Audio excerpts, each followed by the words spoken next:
మాజీ మంత్రులు రోజా అనిల్ కుమార్ యాదవ్ పేరుతో టీటీడీలో ఉద్యోగాలు ఇప్పిస్తామని మోసం చేశారంటూ బాధితులు జనసేన కార్యాలయానికి క్యూ కట్టారు. వారి పేరు చెప్పి విజయవాడకు చెందిన మహిళ డబ్బులు వసూలు చేసిందని ఆరోపించారు. ఫేక్ అపాయింట్మెంట్ లెటర్లు, ఐటీ కార్డులు ఇచ్చారని బాధితులు ఫిర్యాదు చేశారు. పోలీసులకు ఫిర్యాదు చేసినా పట్టించుకోవటం లేదని బాధితులు వాపోతున్నారు. తమకు న్యాయం చేయాలని బాధితులు డిమాండ్ చేస్తున్నారు.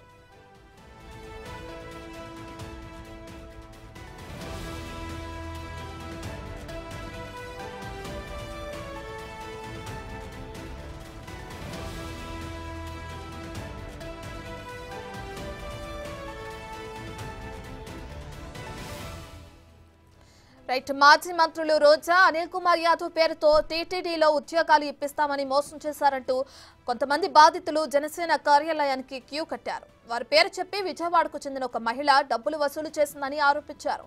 ఫేక్ అపాయింట్మెంట్లు అలాగే ఐడి కార్డులు కూడా ఇచ్చారని బాధితులు ఫిర్యాదు చేశారు.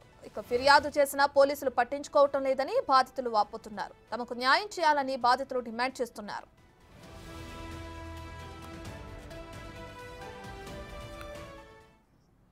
ఇదే అంశానికి సంబంధించి మరింత సమాచారాన్ని మా ప్రతినిధి మల్లికార్జున్ అందిస్తారు.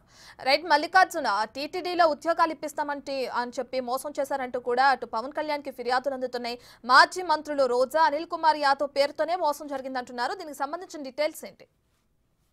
రత్న, ఏదైతే గత ప్రభుత్వం 2019 నుంచి 24 కాలంలో కూడా వైసీపీ ప్రభుత్వం అధికారం ఉన్న సమయంలో జరిగిన అవినీతి అక్రమాలు ఒక్కొక్కటిగా బయటకు కూడా వస్తా ఉన్నాయి.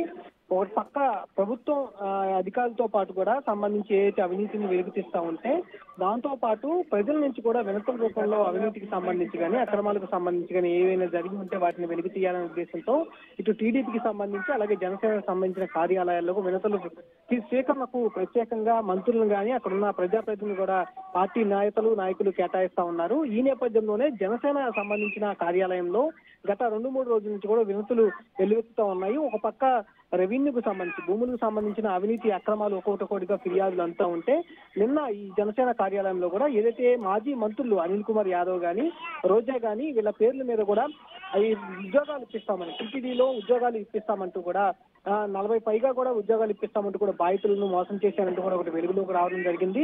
విజయవాడలో ఉన్న ఒక మహిళ వీళ్ళిద్దరు పేర్లు చెప్పి కూడా ఈ మోసం చేసిందంటూ కూడా ఫిర్యాదులు వెల్లువెత్తుతా ఉన్నాయి. దీనిపై కూడా చర్యలు తీసుకుంటామంటూ ఇది జనసేన తరఫు నుంచి నేతలు కానీ పవన్ కళ్యాణ్ కూడా వారికి హామీ ఇవ్వడం జరిగింది. ప్రధానంగా చూసుకుంటే టీటీడీ ఈవోగా ఉన్న ధర్మారెడ్డి కాలంలో కూడా ఆయన పేరు మీద ఫేక్ అపాయింట్మెంట్ ఆర్డర్స్ తో పాటు ఐడి కార్డులు కూడా ఇచ్చారంటూ కూడా బాధితులు ఫిర్యాదులో పేర్కొనడం జరిగింది. వినతి పత్రంలో పేర్కొనడం జరిగింది.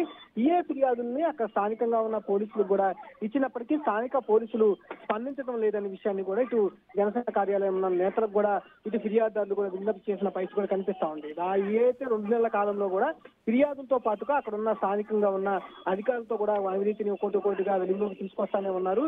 ప్రభుత్వం ఎన్డీఏ ప్రభుత్వం అయితే గతంలో జరిగిన అవినీతి మొత్తాన్ని అక్రమాల మొత్తాన్ని అయితే వెలికి తీసే పనులు అయితే నిమగ్నమైనట్టు కూడా తెలుస్తా ఉంది. మల్లికార్జున, అయితే బాధితుల ఫిర్యాదు మేరకు మరి పవన్ కళ్యాణ్ ఎటువంటి చర్యలు చేపట్టే అవకాశం కనిపిస్తుంది?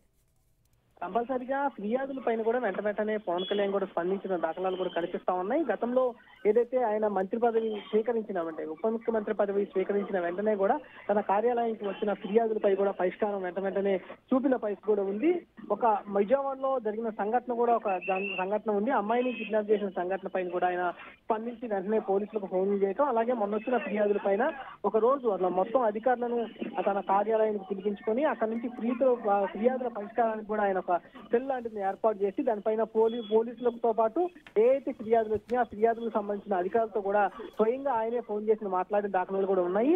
ఈ నేపథ్యంలోనే వారానికి ఒక రోజును ఫిర్యాదులు డేగా కూడా ఆయన పరిష్కారం చూపించడానికి ఒక డేను కూడా పెట్టుకున్నట్టు కూడా తెలుస్తా ఉంది. ఈ ఫిర్యాదులన్నీ వారం రోజులు వచ్చిన ఫిర్యాదులన్నీ ఒక రోజు పరిష్కారానికి చూపించుకొని అట్లాగే వాటికి సంబంధించిన ఫోన్లు ఎవరెవరికి చేయాలి అనే అంశాలపై కూడా పరిష్కారానికి సంబంధించిన అంశాలపై కూడా పరిష్కారం చూపించే దశలో కూడా ఆయన ముందుకు వెళ్తున్న పరిస్థితి కూడా కనిపిస్తా ఉంది. ఈ ఫిర్యాదులన్నింటినీ కూడా వారంలో ఒక రోజు అయితే పరిష్కరించే దిశగా కూడా అడుగులు వేస్తున్న పరిస్థితి కనిపిస్తా ఉంది.